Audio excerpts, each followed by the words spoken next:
ప్రియ సోదరి సోదరిమణులకు మరొక మారు క్రీస్తు అతి ఉన్నత నామంలో మీ అందరికీ పేరు పేరు వంతున హృదయపూర్వకంగా వందనాలు తెలుపుతూ నేటి అనుదిన కలయికలకు మిమ్మల్ని ప్రేమతో ఆహ్వానిస్తున్నాను.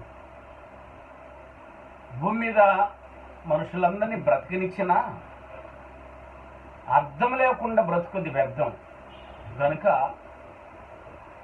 అర్థవంతంగా బతికే ఒక అవకాశాన్ని ఈరోజు కూడా మన బ్రతుకులో ఉంచినటువంటి ఆ దేవాది దేవునికి కృతజ్ఞతాస్తుతులు చెల్లిస్తూ ఉన్నాను.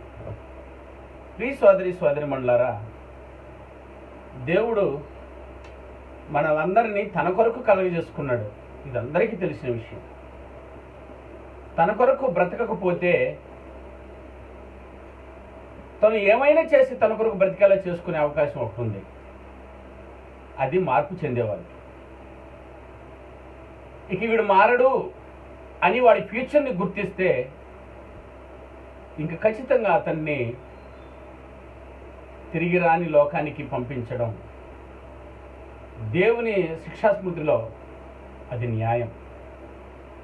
కాబట్టి ప్రియ సోదరి సోదరులారా, నేడు ఈ కరోనా విపత్తు ద్వారా మనమందరము తల్లాడిపోతూ ఉన్నాము. అందరము, లోకమంతా, ప్రపంచమంతా ఈ విపత్తు నుంచి తప్పించుకునే మార్గం ఏదైతే ఉందో అది వెతకవలసింది బైబిల్ ద్వారానే.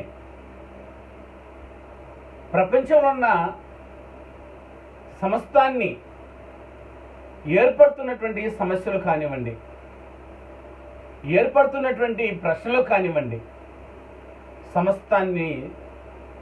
సమస్తానికి జవాబు చెప్పగలిగే ఏకైక గ్రంథరాజ్యం the one and only Bible. అందుకే ఈ బైబిల్కి ద బుక్ ఆఫ్ బుక్ అని పేరు కూడా ఉంది. ప్రపంచంలో ఎన్నో పుస్తకాలు పోటీ పడ్డాయి. మత సంబంధంగా కానివ్వండి, శాస్త్రపరంగా కానివ్వండి, వాటన్నిటికీ సరైన జవాబులు చెప్పి ఏకైకంగా నిలిచిన పుస్తకం ఇది.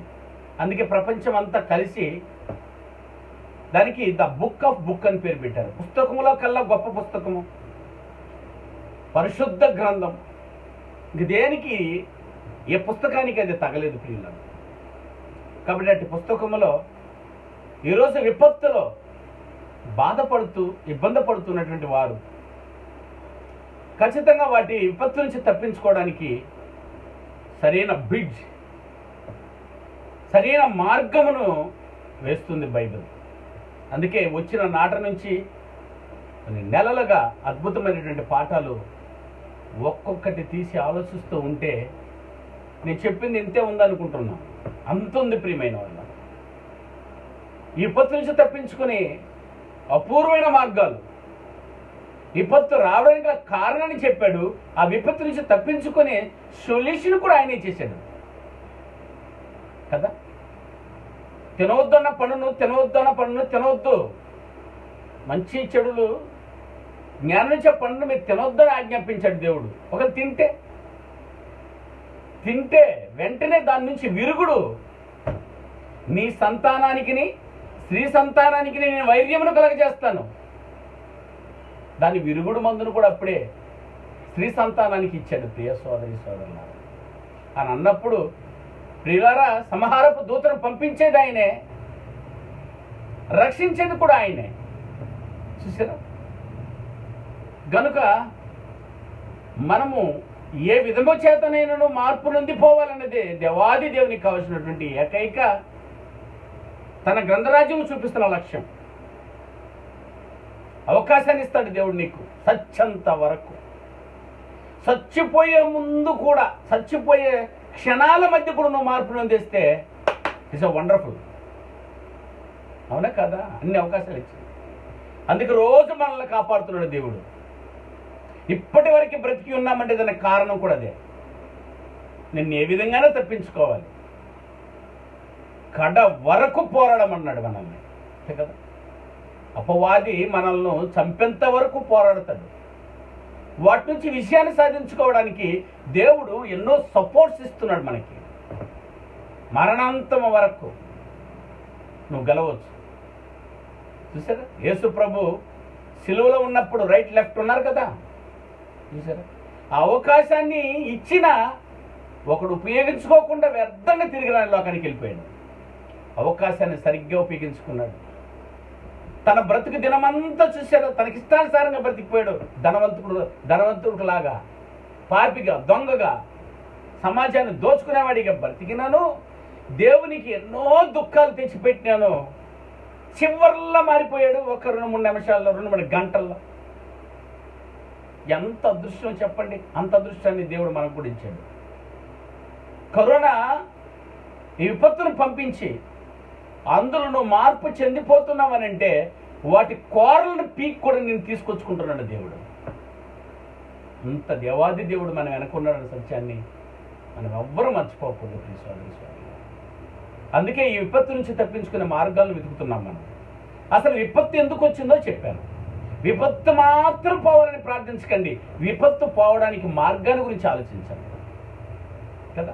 మనం ఎట్లాంటి వాళ్ళమంటే ఏదన్నా జబ్బు వచ్చిందంటే ఆ జబ్బు పోగొట్టడానికి చూస్తాము, కానీ ఆ జబ్బు ఎందువల్ల వచ్చిందో చూడాలి. యేసుప్రభుకి జబ్బును పోగొట్టడం ఆఫ్టర్ ఆల్ అతని లెక్కలో కదా. పక్షవాయువు కలిగిన వారిని మంచం మీద తీసుకొచ్చారు, అవునా కదా చెప్పండి. తీసుకొచ్చి పై కప్పుని విప్పి లోపలికి దింపారు. యేసుక్రీస్తు వారు స్వస్థపరుస్తారంటే యేసుక్రీస్తు వారు ఏం చెప్పారు తెలుసా ప్రియులారా? అంత ప్రయాసను గమనించినటువంటి యేసుక్రీస్తు వారు ఒక మాట అన్నారు, లేచి నీ పరిపెత్తుకుని నడుము, నీ పాపములో క్షమింపబడినవి, లేచి నీ పరిపెత్తుకుని నడుము అన్నాడు. అది స్పష్టంగా మనం చదువుకోవాలి. ఆ విషయం అనేంటి ఇతనేంటి రోగాన్ని పోగొట్టాలి కానీ నా పాపాన్ని పోగొడుతున్నాడు ఏంటి? చాలా మందికి అక్కడ అర్థం కాలేదు. ఇప్పటికీ అర్థం కాల కరోనా ఎందుకు వచ్చిందో అని. సరే, కరోనా అనే వరకు తరిమేయగలమా? ఈజీగా తరిమేయగలము. కరోనా తరిమేయడం గొప్ప కాదు. అక్కడ కరోనా వచ్చిన పాపాన్ని తరిమికొట్టడం గొప్పది. అదే నేను వచ్చిన నాటి నుంచి నా ప్రియులారా దానికి సంబంధించిన పాటలే చెప్తున్నాను. ఈరోజు కరోనా వచ్చింది, రేపు మరోనా వస్తుంది, ఏదో ఒక జబ్బు వస్తూనే ఉంటుంది ప్రియులారా. కానీ జబ్బు రానియకుండా జబ్బు వచ్చే కారణాన్ని వేరుతో కూకటి వేలతో మీరు పెరికేయాలి. అదే మన పాపాలు, మన అపరాధాలు. ఇంత సవివరంగా మనకిస్తున్నాడు. ఏ తెగులైనా వచ్చిందనంటే అది కారణం లేకుండా రాదు కదా. ప్రతి తెగులు దేవుడే పుట్టించాలి. మనిషిని మరణము దేవుని వశం. ఒకని పాతాళలోకానికి పంపించుటకును, పాతాళలోకం నుండి రప్పించుటకును. చూద్దాం ఆ విషయాన్ని. సమూయేలు రాసినటువంటి మొదటి గ్రంథం, అందరూ బైబిల్ తెరిచి చూడండి ప్రియులారా. సమూయేలు రాసినటువంటి మొదటి గ్రంథం 2వ అధ్యాయం. అందరూ బైబిల్ తీసి చూడాలని మిమ్మల్ని ప్రేమతో కోరుతున్నాను. 6 వచనాన్ని దయచేసి చదవండి. 2వ అధ్యాయం 6వ వచనం. జనులను సజీవులుగాను మృతులను గాను చేయువాడు యెహోవాయే. ఏంటంటే ఎంత బాగుందండి. జనులను సజీవులుగాను మృతులుగాను. బ్రతకనిచ్చేది ఆయనే, చంపనిచ్చేది కూడా ఆయనే. ఎందుకంటే ఆయనకి అంత శక్తి ఉంది మనిషి మీద అని. చేయవాడు యెహోవాయే, పాతాళమునకు పంపుచు అందులో నుండి రప్పించువాడు ఆయనే. ఈ అధికారం ఆయనకే ఉంది. కరోనా వల్ల సచ్చాడా? కరోనా వల్ల కాకుండా ఇంక దేని వల్ల అయినా సచ్చాడా? నువ్వు దేని వల్ల అయినా సావయ్యా. సావు ఆయన వశము నుండే రావాలి, ఆయన దాటుకునే రావాలి. ప్రియ సోదరి అంటారు కాదు ఇది స్వయంకృత అపరాధం అంటావా? ఏదైనా పర్వాలేదు. ఏ అపరాధమైనా చావు దేవుని వల్లనే రావాలి. నీకు విపత్తు రావాలి అని అంటే ఖచ్చితంగా దేవుని వల్లే రావాలి. అందుకే సంహారపు దూతను పంపించాడు దేవుడు. ఎందుకో తెలుసా? నీ కొర ప్రాణం వరకు నువ్వు మారుతావని ఎదురు చూస్తున్నాడు. అందుకే బ్రతికినిస్తున్నాడు. రోగం వచ్చి డన్నును చావాలి కదా. కరోనా అటాక్ అవ్వగానే చచ్చిపోవాలి కదా నాయన. కరోనా అటాక్ అయినా వారు 14 రోజుల దాకా అది బయటపడి మరలా 14 రోజులు లేదా 30 రోజులు నిన్ను హాస్పిటల్లో ఉంచింది. ఎందుకు తెలుసా? ఆ రోజులు ఏదో ఒక రోజులు మారిపోతావని. నువ్వు మారితే చాలా బాగుంటుంది పిల్లరా. మార్పు చెందకపోతే మరో అవకాశం ఇస్తాను. అప్పటికి కూడా మారు అనుకుంటే నిన్ను తీసేయడమే న్యాయం. అందుకే విపత్తు జరుగుతుంది. అది మన పాపమును బట్టి. అది యేసుక్రీస్తు వారు చెప్పింది. రోగాన్ని తీసివేయడం నాకు చాలా ఈజీ, కానీ పాపాన్ని తీసివేయాలంటే నేను సావాలా. 39 దెబ్బలు తినాలి, యూదుల చేత నేను పిడుగుతులు తినాలి, అవమానించబడాలి, దానికి 33 సంవత్సరంలో 3.5 సంవత్సరం నేను అవస్థపడాలి. కానీ పాపం తీసేయడం ఎంత కష్టమైతే సోదరి మండలారా, మరి రోగాన్ని తీసివేయడం క్షణాల మీద పని ఆయనకి. అందుకని కరోనా పోవాలని ప్రార్థించేవారు ఉన్నారు చూశారు, అది సరైన ప్రార్థన కాదు. కరోనా వచ్చిన పాపాన్ని తీసేయమని ప్రార్థించడమే సరైన ప్రార్థన. కాబట్టి ఒక ఆయన ప్రార్థిస్తున్నాడు, అందుకే రగిలిపోయి ఆదివారం ఈ పాఠం చెప్పాను. ఏమండి, కరోనాను యేసుక్రీస్తు నామమున బంధిస్తున్నాను దేవా అంటున్నాడు. బంధించేస్తావా నువ్వు? వదిలింది మీ అవ్వ మీ అత్తగారిల్లు అనుకున్నావా కరోనాని? దేవాది దేవుడు పుట్టించాడు కరోనాను. ప్రతి తెగులు దేవుని చేత పుట్టబడుతుంది అన్నప్పుడు దేవునికి విరోధమైన ప్రార్థన చేస్తావా నువ్వు? ఈ ప్రార్థన దేవుడు వింటాడా? శిక్షణ పంపించింది ఆయనరా, నువ్వు బంధించేస్తావు. అంత శక్తి ఉందా? దేవుని కంటే శక్తి ఉందా నీకు? అది వ్యర్థమైన ప్రార్థన. నువ్వు ప్రార్థించాల్సింది తెలుసా? దేవుని చిత్తమును జరిగించు, మా పాపాలను క్షమించు, మా పాపమును బట్టి మా అపరాధాన్ని బట్టి తెగులు వచ్చింది, మా పాపాన్ని దయతో క్షమించని కుమిలి ఏడువు. ఇది దేవుడు కోరుకుంటారు కదా పిల్లలు. ఈరోజు వాక్యానుసారంగా మనం ఈరోజు చూడబోయే పాఠాన్ని మీరు ఒకసారి చూస్తే, మన అవిధేయతను బట్టి కదా ఇవన్నీ జరుగుతుంది. ఆ రోజు అవిధేయతను బట్టి అన్నాడు. దేవునికి అసహ్యమైన కార్యములు చేసినందువల్లే దేవుని ఉగ్రత తాండవమాడుతుంది. ఇది గుర్తించమని చెప్పాడు పేతురు గారు. పూర్వ నోవహు దినములలో అవిధేయులైన వారి మీదకే శిక్ష వచ్చింది. ఈరోజు అవిధేయుల మీదకే ఈ తెగులు వచ్చింది. అవిధేయుల మీదకే సొదొమ గొమొర్రా పట్టణం మీదకి వచ్చింది. ఓ విపత్తు జరిగిందనంటే, ఓ తెగులు వచ్చిందనంటే వారి అవిధేయతను బట్టే. ఈరోజు వచ్చింది కూడా ఆ విపత్తు అవిధేయతను బట్టే. కనుక మీరు విధేయులై ఉండడానికి ప్రయత్నించండి. అదే మార్పు, అదే మారు మనసు. అందుకే ఈ పాఠాలు చెప్పబడుతుంది. అవిధేయతను గుర్తించాం మనం. తీతుకు రాసిన పత్రిక 3వ అధ్యాయం 3వ వచనంలో 8 క్యారెక్టర్లు చెప్పాడు ప్రియమైన వాళ్ళు. అందులో మొదటి క్యారెక్టర్ గురించి మనం ఆలోచిస్తున్నాము. మొదటి క్యారెక్టర్ని ఇంతవరకు ఇన్ని రోజులుగా ఆలోచిస్తున్నాము. అది అయిపోలేదు ఇంకను. ఏమండి, అందులో చెప్పింది ఏం తెలుసా ప్రియులారా? పూర్వ నోవహు దినాన్ని చూసి అవిధేయులైన వారి మీద కన్నాడు. ఏమి అవిధేయత అంటే వారు లోబడలేని వారు. ఆదికాండము 6వ అధ్యాయం 11వ వచనాన్ని ధ్యానం చేస్తున్నాము. చూడండి ఒకసారి. ఆదికాండము 6వ అధ్యాయం 11వ వచనాన్ని ఇదైతే చదువు సోదరి మండలారా. ఆదికాండము 6వ అధ్యాయము 11వ వచనం. భూలోకము దేవుని సన్నిధిని చెడిపోయి ఉండెను. అదండి, భూలోకము దేవుని సన్నిధిని చెడిపోయి ఉండెను. భూలోకము బలాత్కారంతో అది బలాత్కారముతో నిండి ఉన్నది. భూమి బలాత్కారముతో చెడిపోయి నిండిపోయి ఉంది. బలాత్కారులు అధికులైపోయారట. ఏ విషయంలో బలాత్కారులై ఉన్నారో వివరంగా మీకు పాఠం చెప్పడానికి ప్రయత్నించాను కదండి.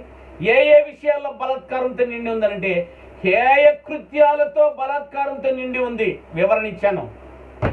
1 or 2 days చెప్పాను ఆ పాఠాన్ని కదా. రెండవది ప్రియులారా, వారి భూమి మీద ఆస్తుల కొరకు బలాత్కారం జరుగుతుందని విన్నాము. ఇది 2వ సందర్భం. 3వ సందర్భం చూస్తే కలహ ప్రియులు అధికులయ్యారట. కలహము ఎవరిని బలాత్కారంతో పట్టి పీడిస్తూ ఉంది. దానివల్లే దేవుని ఉగ్రత వస్తూ ఉందని విన్నాము. అలాగే 3వది దోపుడు చేతను చెడుతనంతోనూ భూమి బలాత్కారంతో నిండి ఉంది అని చెప్పి ఇర్మియా గ్రంథకర్త చూసాము గత వారం. శనివారం రోజు అదే చూసాము.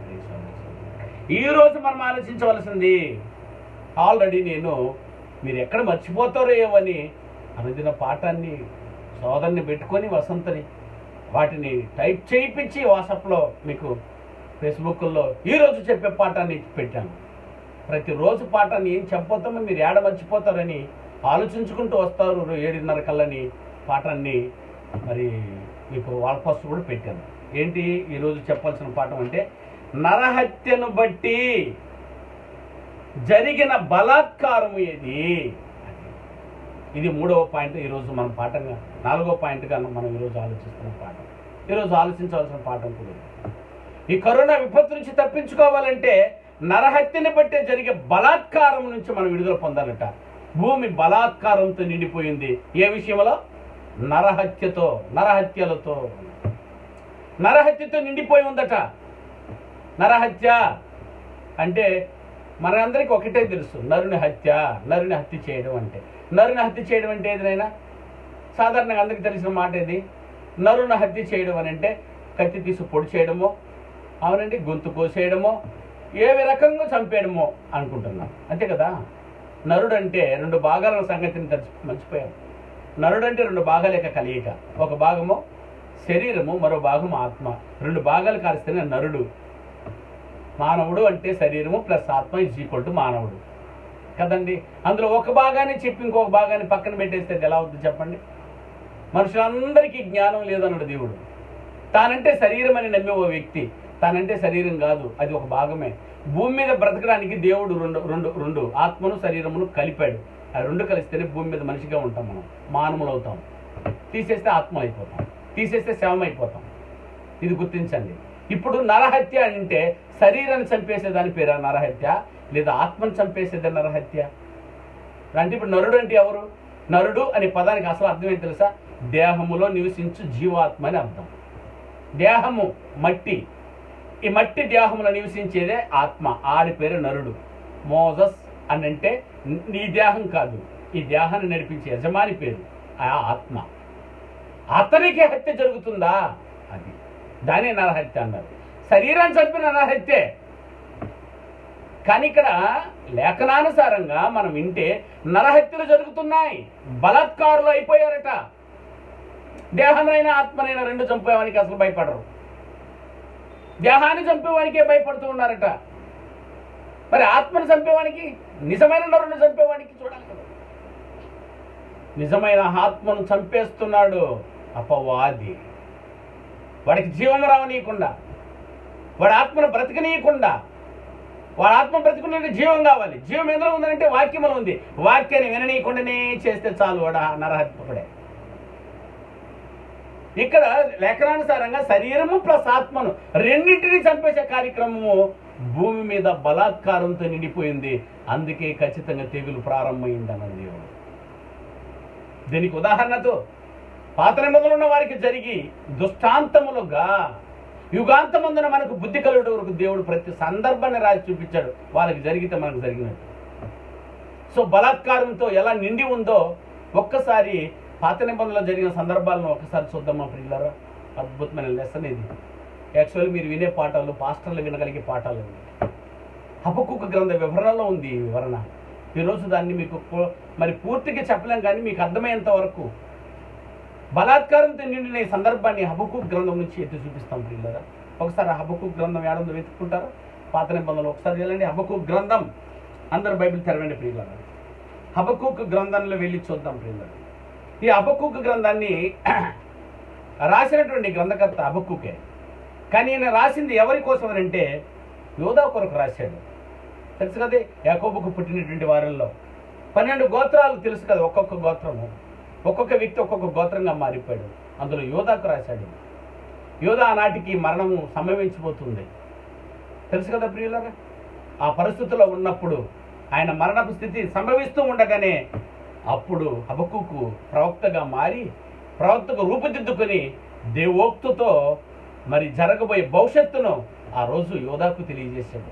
కేవలం 3 అధ్యాయాలే. నేను చెప్పిన తర్వాత మీరు అట్టే కూర్చొని అన్నానికి ముందు చదివేసి హ్యాపీగా మీరు తిని పడుకోవచ్చు. అంత ఆనందం ఉంటుంది ప్రియులారా. అంత అద్భుతమైన పాఠం కూడా. ఇదంతా మీరు క్లాస్ రూమ్లో కూర్చొని వినవలసినటువంటి పాఠం. దైవ సేవకులు కూర్చొని నేర్చుకుంటే వందలాది మందిని రక్షించగలిగేంత గొప్ప జ్ఞానం ఉన్నటువంటి పాఠం ఇది. కానీ ఈరోజు మీరు ఈ కరోనా దయాని ఈ పాఠాన్ని మనము కూర్చొని లైవ్లో మలైలో దగ్గర కూర్చొని వినే అవకాశాన్ని దేవుడు మనకి ఇచ్చాడు. ఒకసారి ఈ సందర్భాన్ని లేఖనానుసారంగా చూద్దాం. దాదాపు ఇది క్రీస్తుకు పూర్వము 612 అలా 612 నుంచి 607 మధ్యకాలంలో ఈ పత్రికను హబక్కూకు గారు రాశారు. ఏమని ఆ సమయం వద్ద రాయడానికి గల కారణం ఎందుకు వచ్చింది, ఈ 3 అధ్యాయాల సారం ఏంది అని ఒకసారి లేఖనం తిరిగి చూడగలిగితే మంచి మీద కీడు జయించేస్తా ఉంది. అది కదా, మంచి వారి మీద చెడు, మంచి మీద ఎప్పటికీ చెడు విజయమే పొందుతుంది అని మహాభక్తులు చెప్పారు. అవును, మంచి మీద ఎప్పుడు విజయమే, చెడుకి. అలా రోజుల్లో ఒక్కసారిగా యోధాకి పత్రికను రాశాడు, ఈ ఉత్తరాన్ని ఈ గ్రంథాన్ని రాసి యోధాకు తెలియజేశాడు. ప్రియులారా, హబక్కూకు దేవోక్తితో పలికిన మాట. ఒకసారి మొదటి అధ్యాయము మొదటి వచనం చదువునన్న. హబక్కూకు గ్రంథము మొదటి అధ్యాయము మొదటి వచనం చదువు. ప్రవక్త యోగు హబక్కూకునొద్దకు ప్రవక్త యోగు హబక్కూకునొద్దకు దర్శన రీతిగా వచ్చిన దేవోక్తి హబక్కూకు దగ్గరికి వచ్చిందట. హబక్కూకు ఆ దర్శనములు చూస్తూ రాసేసింది. మూడు అధ్యాయాలు. 3 అధ్యాయాల సారాన్ని కూడా చెప్పేస్తాను.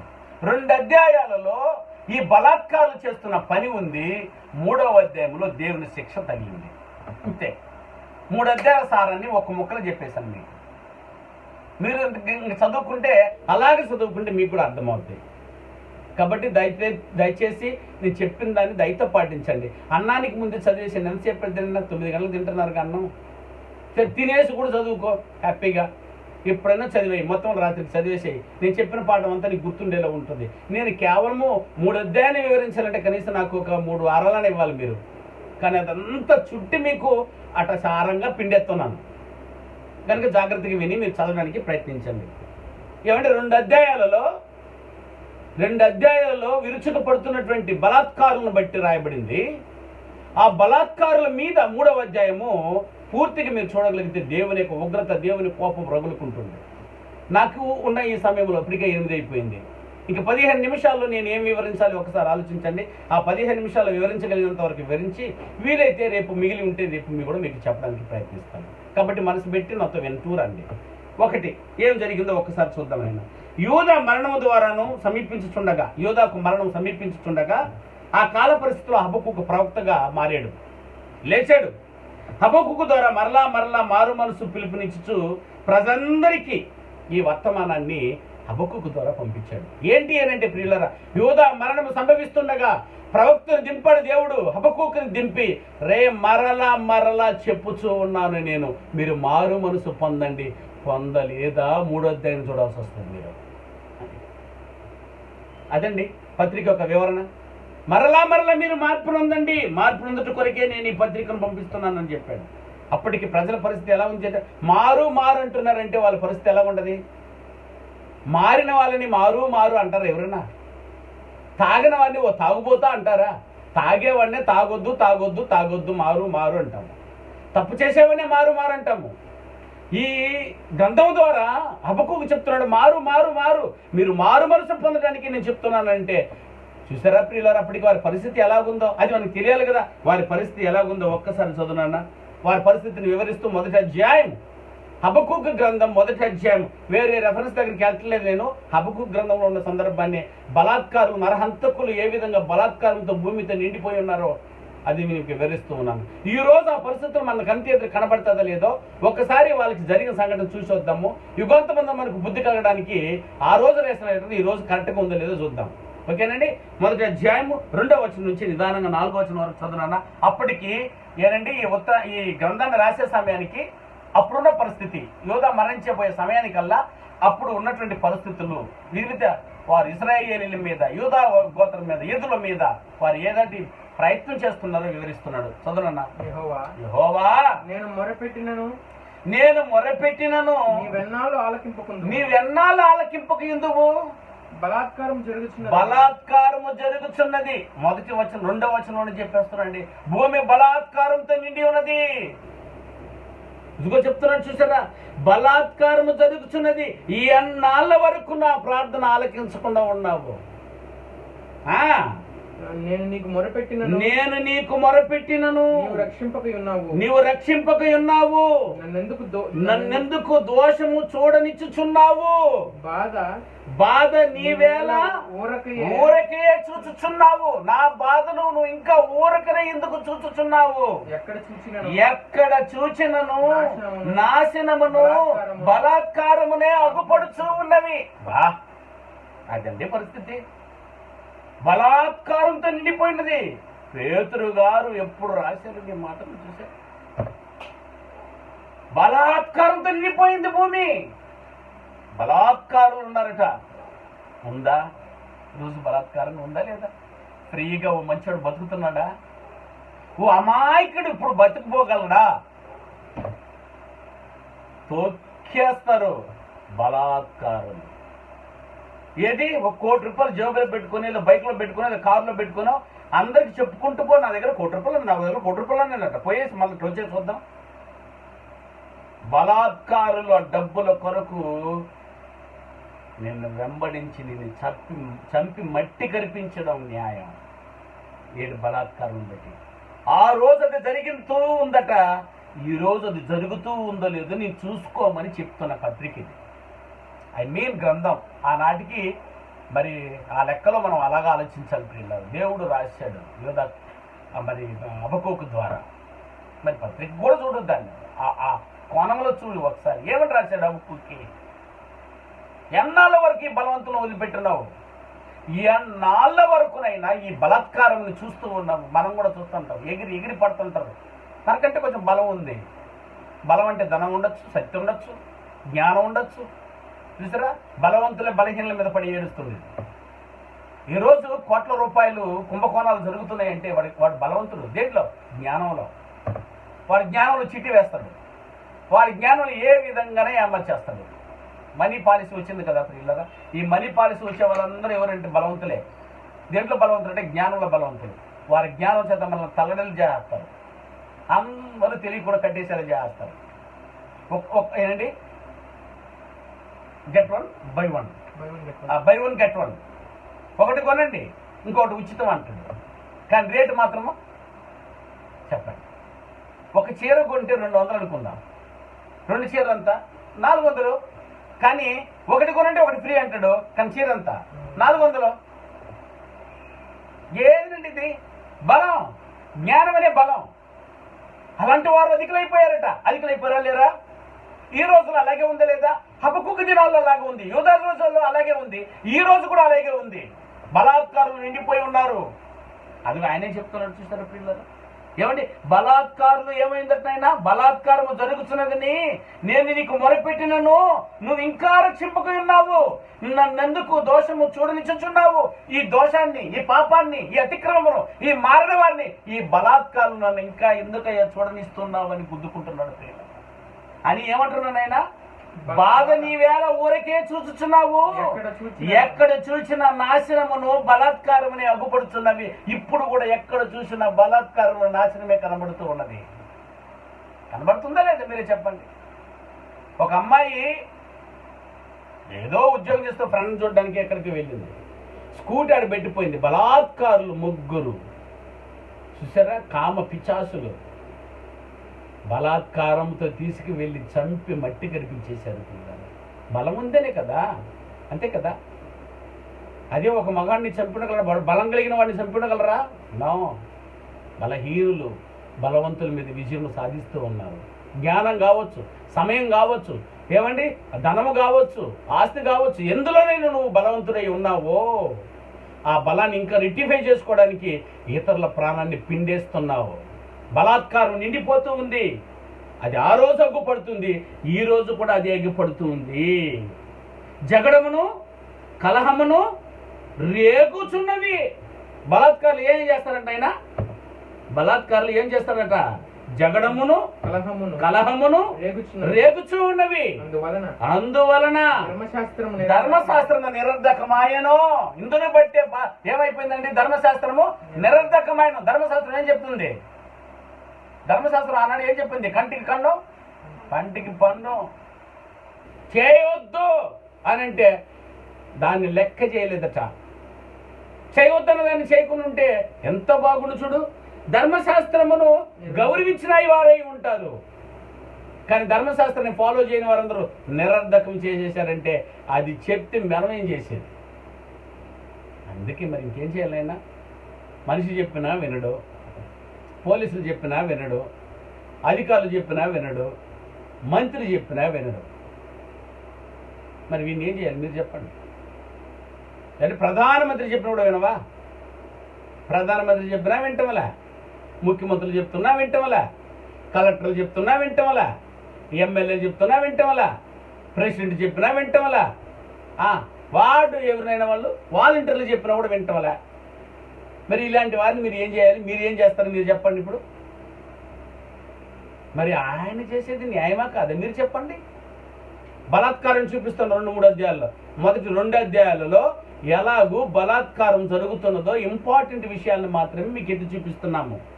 ఆయనైనా ఆ 2 అధ్యాయాలలో ఈరోజు సాధ్యమైనంత వరకు ఆ 2 అధ్యాయంలో ఉన్నటువంటి బలాత్కారాలు ఏమేమి ఉన్నాయో మీకు ఎత్తి చూపిస్తూ ఉన్నాను.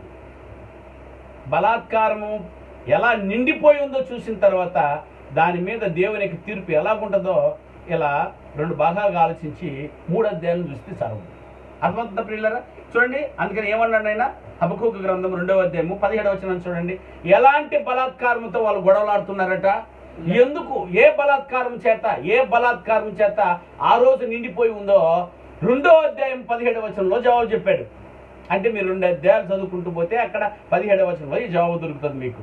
ఇది 4వ వచనం చదివిన తర్వాత ఎలా నిండిపోయిందట? 4వ వచనంలో ఏమన్నాడైనా? అన్యాయము, జగడములు, కలహము పుడుతుంది. కలహం వలన జగడం. అవునైనా? అంతేనా? చూడండి, భక్తిహీనులు వచ్చి నీతి పరులను 4వ వచనం చదువు. అందువలన ధర్మశాస్త్రము నిరర్ధకమాయను, న్యాయము ఎన్నడూ జరగకుండా. రైట్, ఇది చదవాలి మరి ముఖ్యంగా. న్యాయము ఎన్నడూ జరగకుండా మానిపోయాను. భక్తిహీనులు వచ్చి నీతి పరులను చుట్టుకుందురు, న్యాయము చెడిపోయినది. భక్తిహీనులు వచ్చి చుట్టుకొని న్యాయం ఏమైపోయిందట? చెడిపోయిందట. చెడిపోయిందా లేదా? మన భక్తి పరులం అయితే దురా బైబిల్ ఎత్తుకుని చదివేస్తున్నాడు రీడా ఎక్కిరింపులు. సరే, ఎంతో ఘోరంగా ఉందన్న. అందువల్ల ధర్మశాస్త్రం నిరర్ధకమాయను, న్యాయం ఎన్నడూ జరగకుండా మారిపోయాను. న్యాయమే లేదట. ఉందా న్యాయమో? న్యాయం ఉందా అంటే ఏడరా ఉందయ్యా అది? న్యాయమే లేదు. ఈ ప్రపంచం అంతా న్యాయం ఉందా? ఆ రోజు ఈ పత్రికను రాసే సమయానికి, ఈ గ్రంథాన్ని రాసే సమయానికి ఆ రోజు న్యాయం లేదట. మరి ఈ రోజు ఉందా? అదే దృష్టాంతం. ఆ రోజు అది లేదని ఆ రోజు దేవుడు ఏదో చేశాడు. ఆ రోజు ఈ రోజు ఏది లేదో అందుకు దేవుడు ఇలా చేస్తున్నాడు. న్యాయం లేదు. ఉందా? టమోటా వాడి దగ్గర న్యాయం ఉందా? పాలమ్మే వాళ్ళ దగ్గర న్యాయం ఉందా? లేదు. హోటల్లో న్యాయం ఉందా? బస్సులో న్యాయం ఉందా? ఎందులో ఉంది? ఒక్కటి చెప్పండి. పెట్రోల్ అమ్ముతున్నారే, దాంట్లో న్యాయం ఉందా? న్యాయం లేదట. ఇది దేవుడు చెప్తున్నది. ఇది అక్షరాల నిజమా కాదా? ఆ రోజు బలాత్కారులు నిండిపోయారట. న్యాయవంతులు లేరు, న్యాయాన్ని జరిగించేవారు లేరు. అంటే ఇంకెవరు ఉన్నారు? అన్యాయాన్ని జరిగించేవాళ్ళే కనబడుతున్నారు. ఏంటి? న్యాయము జరగకుండా ఎన్నడనో అది ఏమైపోయిందటైనా? మానిపోయిందట. ఇంకా ఏమన్నాడైనా? భక్తిహీనులు వచ్చి నీతి పరులను చుట్టుకుందురు. అంటే భక్తి పరులు వచ్చి నీతిమంతులు చుట్టి వాళ్ళని కూడా భక్తిహీనులుగా చేసేశారు. ప్రార్థన చేసుకుంటున్న వారి మీద పగ. వాడి పేరేంటి? ఆయన వాడు తిరుపతిలో ఉన్నాడు. వాడు పిలకోడు రామదాస. ఆమె వాడికి డిచ్చికి బాబా అని పేరు ఏదో పెట్టారు. రామదాస ఏదో నోట్లోనే ఉంది, రావట్లేదు. వాడు మీకు ఐడియా ఉంటుంది, గుర్తుపెట్టుకోండి. వాడే బాధంతా నీతిమంతుల మీదే, భక్తి పరుల మీదే. ఇదిగో చెప్పిన వాక్యం అక్షరాల ఎవరిని నెరవేరుతుంది. భక్తిహీనుడు వచ్చి నీతి పరులను చుట్టుకుందరు. వీడు చుట్టుకున్నారు వచ్చి భక్తి పరులను. రామ్మోహన్ దాస్ వాడి పేరు. పిలకూడదు. వాడి గ్రంథంలో ఇంతవరకు ఒక పాఠం చెప్పలేదని నేనేం వినలేదు. చెప్పురా, ఎంతో గొప్ప పాఠం ఉందంటున్నావు కదా, అది చెప్పు ప్రజలకి. రా, కూర్చో, లైవ్ కూర్చొని మాట్లాడు. Radha Manohar Das. Very good Suresh, thank you. అవును కదా, రాధా మనోహర్ దాస్ అట వాడి పేరు. వాడు ఒక్కరోజు కూడా వాడి గ్రంథం విప్పి చెప్పలేదు నాయన. ఎందుకు తెలుసా? వాడిని ఇస్కాన్ సిటీ నుంచి తరిమేశారు. వాడు దానికి లాయకీ లేదు, ఆ ఉద్యోగానికి లాయకీ లేదు. వాడిని ఎప్పుడో తరిమేసింది. వాడికి ఆధారం లేదు. ఇప్పుడు వాడు ఊరికినే హిందూయిజమును వెనకబెట్టుకుని తిరుగుతున్నాడు తప్ప వాడికి ఆధారపూర్వకమైనటువంటి ఉద్యోగం ఎవరు ఇవ్వలేదు. ఎప్పుడో తరిమేశారు వాడిని. అసలు వాడు మాట్లాడే హక్కే లేదు హిందూయిజం గురించి. పోనీ మాట్లాడరా, దేవుని గురించి చెప్పు, మమ్మల్ని మార్చు, నీ భక్తి మీద మాకు చూపి, నీ మార్గం మీద మాకు చూపి, మమ్మల్ని ఎలాగైనా పరలోకం చేర్చో కదా. దానికి సంబంధించిన మాట ఒక్కటి మాట్లాడమని వాడి గ్రంథం నుంచి. వాడు ఎప్పుడు వచ్చినా బైబిల్ మీదే. బైబిల్ మీద వాడు ఏం చెప్తాడు సరేనా? దేవుడు నమ్మకపోతే నరకం ఉందట, దేవుడు నమ్మకపోతే నరకం ఉందట, పాపం ఉంటే అందరిని పిల్లల్ని పెద్దోళ్ళని అందరిని ఎత్తుకొని నరకం దోసేస్తాడట. ఇదేనా? ఇక మరి నీ గ్రంథం ఏం చెప్తుందో చెప్పురా మరి. నీ గ్రంథం పాపలు ఏం చేస్తుందట? నూనెతో వేసి వేయిస్తుందట. రెడ్డిచికి బాబా, నూనెలో వేయిస్తావా? అక్కడ నూనె ఆడది. ఆ లోకంలో, పాతాళ లోకంలో నూనె ఉందరా? పాతాళ లోకం శరీర సంబంధమైందిరా? పాతాళ లోకములో ఈ నూనె వేసి శరీరాన్ని వేయించడానికి శరీరం ఏడుందిరా? డిచికి బాబా, అది తెలుసా నీకో? తెలీదు. మరి నీ గ్రంథంలో ఏమంటున్నావు? నరకం ఉందంటున్నావుగా, నరకంలో నూనెలో వేయిస్తున్నానంటావుగా. మరి వాళ్ళు ఎవరిని తీసుకెళ్తాడు? పరిశుద్ధులను, మరి భక్తి పరులను, నువ్వు మీ దేవుడిని నమ్మేటువంటి వారందరినీ కూడా ఎత్తుకోపోయి అక్కడ వేస్తారా? అక్కడ పోయే వాళ్ళంటే భక్తిహీనులే కదా. మరి భక్తిహీనులు నీ దేవుడు శిక్షించినప్పుడు మా దేవుడు శిక్షించకూడదా? అసలు మీ దేవుడు మా దేవుడు ఎంతరా? దేవుని గురించి తెలియనటువంటి దుర్మార్గుడా కథనైనా. ఇట్లాంటి వారు బలవంతులైపోయారట. బలవంతంగా వారిని ఏమైనా అడుగుతున్నారు ఆయన? ట్రైన్లో పోయేవారిని, వీధిలో పోయే వాళ్ళని మళ్ళించుకునేసి బలవంతంగా భక్తిహీనత పుట్టిస్తున్నాడు వాడు. ఇదిగో అక్షరాల హబక్కూకు రాసింది ఈరోజు నెరవేర్పులు. ఇట్లాంటి దుర్మార్గులు ఇట్లాంటి ఒకడే కాదు, చాలా మంది ఉన్నారు అలాంటి వాళ్ళు. వారి గురించి మాట్లాడుతున్నారైనా. భక్తిహీనులు వచ్చి నీతి పరులను చుట్టుకుందురు, న్యాయమును చెడిపోయించేదురు. చెడిపోవచ్చుందండి. ఇట్లాంటి వాళ్ళని బట్టి న్యాయం లేదు. కానీ నీ దేవుని గురించి చెప్పును మరి లేవు.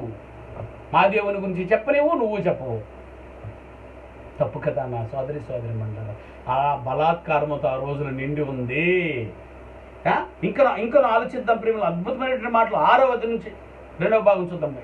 ఎలాంటి కార్యాలతో బలాత్కారంతో నిండి ఉందో మొదటి అధ్యాయం 6 నుంచి 11 వచనాల్లో చూద్దాం. సమయం ఉన్నంత వరకు త్వరగా చూద్దాం. 6వ వచనం చదువుతున్నాను. ఆలకించుడి, తమవి కాని ఉనికి పట్టును ఆక్రమించవలనని భూదిగంతముల వరకు సంచరించుచు ఉద్రేకము గల క్రూరులకు కల్దీయులను నేను రేపుచూ ఉన్నాను అన్నాడు. ప్రియులారా, కల్దీయులు వారు వచ్చి ఏం చేస్తారటనైనా?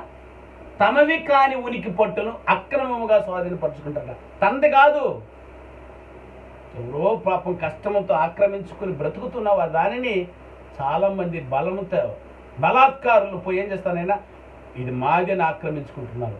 వాళ్ళు అయ్యో అయ్యాను కోర్టుకు వెళ్ళినా చూసారా? క్రైస్తవులకు కూడా జరిగింది ఈ సందర్భము.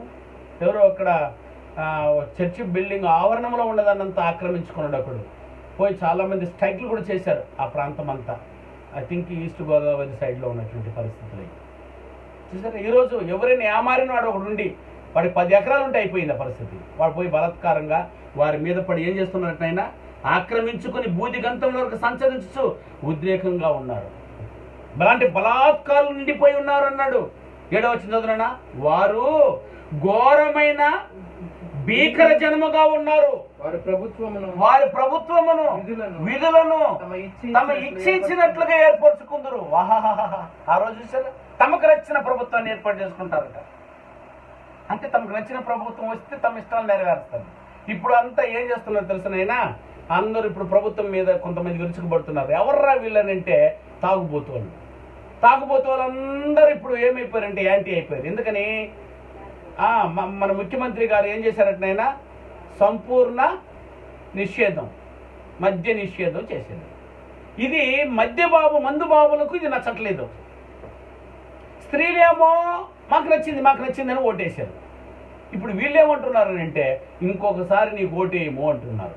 అంటే ఓటు మీకు ఇష్టమైన వారిని ఎంపిక చేసుకుని మీకు ఇష్టమైన కార్యాలు నెరవేర్చుకుంటారా? అవునా కదా? చెప్పండి ప్రియులారా, నిజమే కదా? ఈ తాగుబోతులందరూ ఇంకొకసారి జగన్ గారికి ఓటు వేయరండి. ఎందుకని? మానిపించేస్తున్నాడు దీన్ని. ఆ రోజు హబక్కూకు, అది యూదా ఉన్న రోజుల్లో కూడా ఆ ప్రజలు ఏం చేశారంటే బలాత్కారంతో తమ అధికారులను ఎంచుకున్నారట. నాకు సపోర్ట్ చేయి అంతే. ఇక మనిషి సామాన్యుడు బ్రతకలేడు ప్రియులారా. నీతిమంతుడు అసలు బ్రతకలేడు. సచ్చిన కుక్కిన పేనుల పడి ఉండాల్సిందే. బలాత్కారులు నిండిపోయి ఉన్నారు. ఎక్స్ట్రా మాట్లాడేవా హత్య జరుగుతుంది. అదే 17వ వచనంలో ఏమంటున్నాను ఆయన? వారు 2వ అధ్యాయం 17వ వచనం చదువుతున్నాము. వాడు రెండవ అధ్యాయం 17వ వచనం. లెబానోను లెబానోనుకు నీవు చేసిన బలాత్కారము నీ మీదకే వచ్చును, పశువులను బెదిరించిన బెదురు నీ మీదకే పడును. దేశమును పట్టణమునకును వాటిలోని నివాసులకును నీవు చేసిన నరహత్యను బట్టి జరిగిన బలాత్కారమును బట్టి ఇది సంభవించును. మన టైటిల్కి ప్రాణం ఈ వాక్యం. నేను పెట్టిన టైటిల్కి ఇది వాక్యం ప్రాణం. ఏదట? నరహత్యను బట్టి జరిగిన బలాత్కారం ఏది? అది నా టైటిల్ ఈరోజు. ఇది ఈ వాక్యాన్ని బట్టి ఈ 17వ వచనం చెప్తున్నాడు చూడండి. నీవు చేసిన నరహత్యను బట్టి జరిగించిన బలాత్కారము, అంతే కదా. నరహత్యను బట్టి జరిగించిన బలాత్కారం, అది బలాత్కారం అయిపోయారటారు ఎవరు? నరహంతకులు. దేని కొరకు చేస్తున్నారో అదిగో మొదటి 4 వచనాలు, 6వ వచనం నుంచి 11వ వచనాలు, వచనం వెంబడి వచనం చదువుతేనే మీకు అది అర్థమవుతుంది.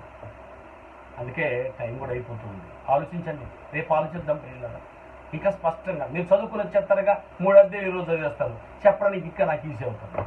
ఇది మీరు చదవకపోతే నేను చెప్పేది మీకు అర్థం కాదు. అందుకని ఒక 10 సార్లు చదివేసేయండి రేపటికల్లా. ఇంకేం పొందమనైనా ఉదయం రాత్రి బాగా చదివేసేయండి. రేపు వచ్చి ఇంకా అద్భుతంగా దాన్ని వివరించుకుందాం. నాకంటే ముందుకు వెళ్ళిపోతుంటారు నేను చెప్తుంటే ఇంకా. అందుకని రైతు ఆలోచించండి ప్లీజ్ సోదరులారా. ఈ విపత్తు రావడానికి ఒక కారణం ఇదే. ఇక ఆయన కోపము, ఆయన ఉగ్రత. ఒక్కసారి మరి ఆయన ఉగ్రత ఏమొచ్చిందో 3వ అధ్యాయం 5వ వచనం చదివిస్తావా? ఒకసారి జ్ఞాపకం చేస్తాను, మీకు చదివితే అర్థమవుద్ది. ఈ 2 అధ్యాయాల యొక్క నాశన దినమును బట్టి 3వ అధ్యాయంలో దేవుడు ఏమంటున్నాడు ఒకసారి చూద్దాం. ఆయనకు ముందుగా 3వ అధ్యాయము 5వ వచనం చదువుతున్నాను. ఆయనకు ముందుగా తెగుళ్ళు నడుచుచూ ఉన్నవి, ఆయన పాదముల వెంట అగ్ని మెరుపులు వచ్చుచూ ఉన్నవి. ఆయన ముందర ఏం పోతుందట? తెగులు. ఇప్పుడు చెప్పండి, ఇలాంటి బలాత్కారంతో నరహంతకులు నిండిపోయి ఉంటే ఇంకా సామాన్యులు ఏమీ చేయలేక తన చేతులు ఎత్తేసి దేవునికి కుర్రోని ఏడుస్తూ ఉంటే అప్పుడు దేవుడు రంగంలోకి దిగి ఎవరిని పంపించాడట? తన ముందు తెగులును పంపించాడట. ఇప్పుడు చెప్పుడైనా బలాత్కారంతో నిండిపోయిన ఈనాటి 21వ శతాబ్దపు పాపాన్ని బట్టి, అతిక్రమమును బట్టి దేవునికి ముందు ఏమొస్తుందట? తెగులు. ఆ తెగులు పేరేంటి? ఆ రోజు తెగులు పేరు వేరు, ఈ రోజు ఆయన ముందుకు వచ్చిన తెగులు పేరు ఏదైనా కరోనా తెగులు. ఇది మీ పాపాన్ని బట్టి, మన పాపాన్ని బట్టి, మన అతిక్రమమును బట్టి. కరోనా విపత్తు నుంచి తప్పించుకోవడం ఎలా అంటున్నావా? దానికి జవాబు ఇదే. నా పాపములను ఈ రాత్రికి మీరు మానివేస్తే ఆయన ముందర తెగులుందుకు వస్తుంది ప్రియులారా. బలాత్కారంతో నరహంతకులు అల్లుకుంటూ ఉంటే మరి ఆయన తెగులు రాక ఇంకేం వస్తుంది? మీరు చెప్పండి. ఇది న్యాయం కాదా? చెప్పండి ప్రియులారా. ఇది దేవుడు పంపలేదు, ఇంకెవరు పంపారురా అయ్యా? ఎందుకురా వ్యతిరేకాలు? మనుషుల కొరకు పాటలు మార్చేస్తున్నారు. నీ గొడవ ఆయన గొడవ ఉంటే మీ ఇద్దరు చూసుకుంటారా? ఇది మీ అబ్బ సొమ్ము అనుకున్నారేంటి? ఇది దేవాది దేవుని సొమ్ము. ఇది ప్రతి ఒక్కరూ పోరాడుకోవాలి. నేను మన బోధను వారి పాఠాలే వినకండి. అసలు దరిద్ర ఇద్దరు ఒకరు గొడవలు ఆడుకుంటున్నారు. నేను ప్రసంగం చేస్తే ఇంకోటి ప్రసంగం చేస్తాడు, ఇంకోటి ప్రసంగం చేస్తే దీనికా ప్రసంగాలు? వీలైతే ఒక ఆత్మను దేవునికి మారు మనసు వచ్చేలా బోధించరా? ఈరోజు ఈ పాటలు లేవు ఈ లైవ్లో. ఇదే గోల 24 గంటలు. వద్దునైనా దీన్నంతా మీరు వినకండి కూడా. దరిద్రం అది. వద్దు. సత్యం ఏముందో వినండి. ఓ వ్యక్తిని, ఓ పాపిని మార్పు పొందించే పాఠం వినండి. వాడు ఎర్రి వేషాలు వేస్తున్నాడా? దయచేసి కట్ చేసేసండి, వాటి వినకండి. వద్దునైనా ఏ విధంగా చేతనైనా ఒక పాపిని, ఆ రోజు పౌలు ప్రాణాన్ని పణంగా పెట్టాడు. ఏ విధంగా చేతను ఒక్క ఆత్మను నేను దేవుని దగ్గరికి, దేవుని కుమారుడిగా చేయాలని ఆశపడుతున్నాను. ఏదైతే బోధిస్తున్నారో వారి పాటలు వినైనా బాగుంటుంది. వీళ్ళు గొడవల వల్ల ఉన్నది ఉన్నట్టు తీసి చెప్పక వాడి కొరకు వీడు మారుస్తాడు, వీడి కొరకు వాడు మారుస్తాడు, ఇలా మార్చుకుంటే పోతున్నారు సత్యాన్ని. అట్లాంటి పాటలు మీరు వినకండి నాయనా. వాటికి సపోర్ట్ కూడా చేయబాకండి. దాన్ని జాగ్రత్త పడండి నాయన. టైం అవుతుంది. ఎవరు పనుల్లో ఉండే వాళ్ళు ఉంటారు పాపం. అందుకని నేను టైం పాటిస్తున్నాను. దయతో మీరు మరి వాక్యాన్ని మనసులో పెట్టుకొని, దయతో హబక్కూకు గ్రంథం 3 అధ్యాయాలు ఉన్నాయి. దయతో మీరు చదువుకొని రేపు మీరు దేవుని గౌరవించి చదివి వస్తారని నేను ఆశపడుతున్నాను. మరి అందరూ తల్ల వచ్చినట్టయితే ప్రార్థనతో ముగించుకుందాం. రేపు రాత్రికి యథావిధిగా 7:30 గంటలకు టైం పాటించండి. ఖచ్చితంగా పాఠాన్ని మనం ముందు సాగించుకుందాం. ఓకే రైట్, ప్రార్థించుకుందాం. దయగల మా కన్న తండ్రి, నువ్వు ప్రేమిస్తున్నావు కనుకనే ఈ సత్యాన్ని మాకు నేర్పిస్తున్నావు తండ్రి. నీ మార్గాన్ని మాకు సరళం చేస్తున్నారు. వినని వారు వితండవాదులు గర్వం కూడా పట్టిన వారికి నా తండ్రి పాటలు దొరకట్లేదు. వారందరినీ నరకాగ్నికి బలైపోవాలి, శాశ్వత శిక్షకు నీతో చేస్తున్నారు. కాబట్టి నాయన ఆ రోజు హబక్కుకు యోధా మరణం తర్వాత వేసిన హబక్కుకు తండ్రి అపూర్వమైనటువంటి సంఘటనలు యోధాకు రాశాడు. తండ్రి అటున్న సమస్యలు, బలాత్కారంతో నరహంతకులు నిండిపోయిన సమస్యను ఆ కన్నులకు కట్టినట్టుగా చూపించారు తండ్రి. ఈరోజు ఆ నిండి ఉన్నటువంటి బలాత్కారాలు ఏదైతే ఉందో ఆ తండ్రి ఆజ్ఞ వెంబడి ఆజ్ఞగా మొదటి అధ్యాయం నుంచి చూసాం తండ్రి. కృప చూపించండి. ఇంకా 2 అధ్యాయాలు ఉన్నాయి, వాటిని కూడా ఆలోచించే భాగ్యాన్ని మాకు ఇవ్వండి. విన్న నీ బిడ్డలు దీన్ని అర్థం చేసుకునే అవకాశాన్ని ప్రతి ఒక్కరికి ప్రసాదించగలరు సన్నిధానంలో ప్రార్థిస్తున్నాను. మళ్ళీ కలుసుకున్నంత వరకు కృపాక్షమ భద్రతను మాకు ప్రసాదించగలరు. ఈ నా మనవులను మా ప్రభువును మా రక్షకుడు వారి ఉన్నత నామంలో ఈ ప్రార్థన వేడుకుంటున్నాం తండ్రి. ఆమేన్. అందరికీ వందనాలు.